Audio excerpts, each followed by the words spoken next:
Dikit-dikit sange, dikit-dikit mesum. Kok ada ya orang kayak gini?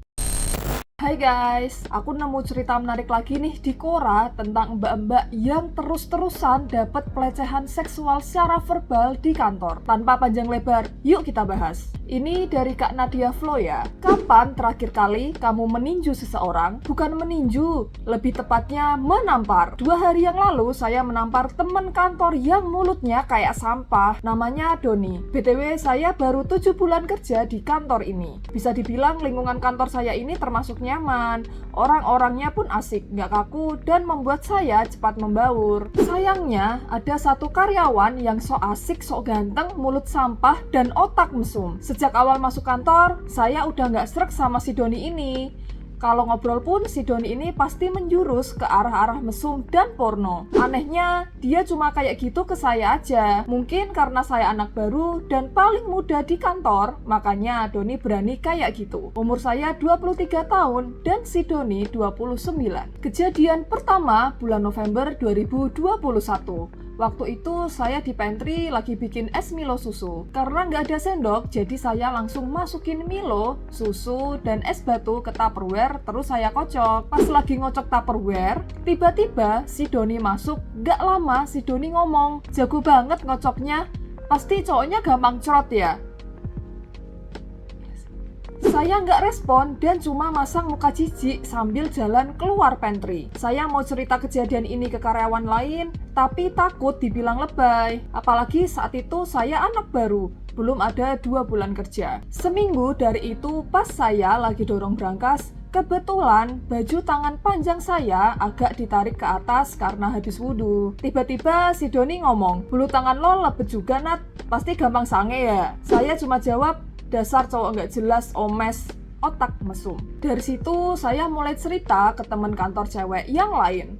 Mereka juga bilang kalau si Doni emang kayak gitu, orangnya so asik dan mesum. Dan sama semua karyawan cewek di kantor juga, si Doni ini ternyata kayak dimusuhin gitu. Pokoknya nggak pernah direspon dan dianggap nggak ada. Jadi si Doni ini nggak berani lagi sama cewek-cewek di kantor. Saya pun akhirnya ikutan nggak pernah respon kalau diajakin ngobrol Doni dan selalu ngejauh. Tapi si Doni ini tetap berani kalau ke saya. Setelah kejadian kedua itu, entah sudah berapa kali Doni ini ngomong tentang hal-hal jorok ke saya. Sampai akhirnya kesabaran saya habis karena omongan Doni ini udah keterlaluan. Kejadiannya hari Kamis kemarin. Waktu itu saya habis dari kamar mandi karena saya lihat gak ada lagi nasabah dan udah mau jam istirahat juga. Akhirnya saya ke back office selonjoran bentar karena hari itu saya emang lagi batuk dan gak enak badan. Tiba-tiba si Doni masuk juga ke back office sambil banteks.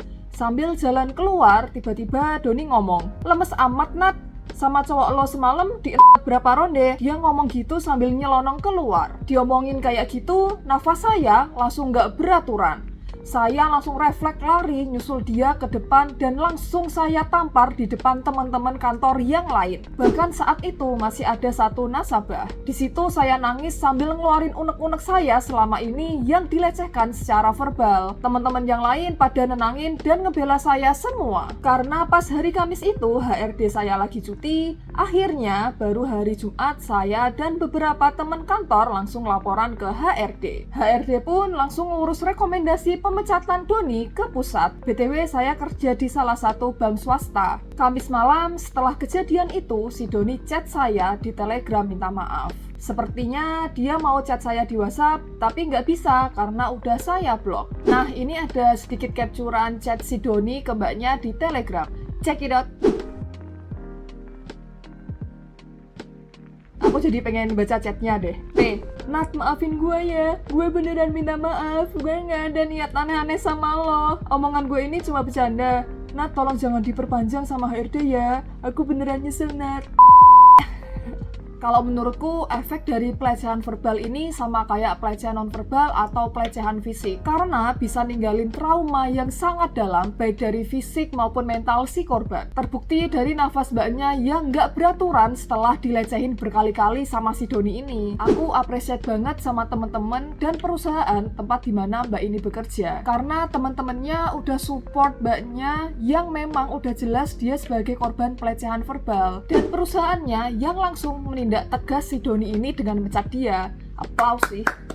Nah, setelah ditampar dan dipecat, akhirnya si Doni ini minta maaf kan ke mbaknya. Kalau menurutku ya, Doni ini nggak sungguh-sungguh minta maaf ke mbaknya. Kalau nggak ditampar dan dipecat, dia nggak akan minta maaf. Minta maafnya itu bukan karena dia ngerasa bersalah, tapi minta maaf karena dia dipecat, kehilangan pekerjaannya. Yang terakhir, aku salut sama mbaknya yang udah berani speak up sampai nampar orangnya langsung. Memang sih, orang-orang kayak gini tuh harus dikasih pelajaran, nggak bisa didiemin doang. Di thread ini bahkan ada yang komen bagus juga guys. Dari Kak Bukan Bruce Willis, dia bilang gini, cowok lemes mulut kayak gini pertanda dia self-confidence-nya rendah. So asik jadi senjata dia, tapi apa daya, literasi rendah jadi ilmu pas pubertas doang yang nyantol di otak dia. Sorry to say, Anda salah. Seharusnya jangan cuma ditampar, karena sekenceng-kencengnya ditampar cewek paling berasa kayak dielus doang. Sebaiknya ditonjok di leher atau di giginya sekalian, biar monyongnya rontok, biar nggak bisa tebar-tebar pesona buaya laknat kayak gini lagi. Sebagai cowok, mendidik kopi saya, baca kok ada cowok yang mulut dan otaknya cuma isinya syahwat mulu setiap kali ngobrol. Pengen tak... sudahlah.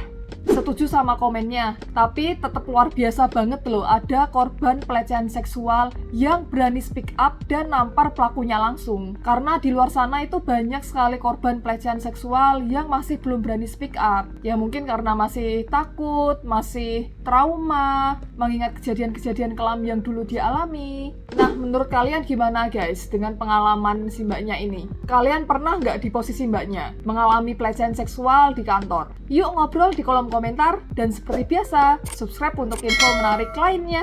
Bye-bye!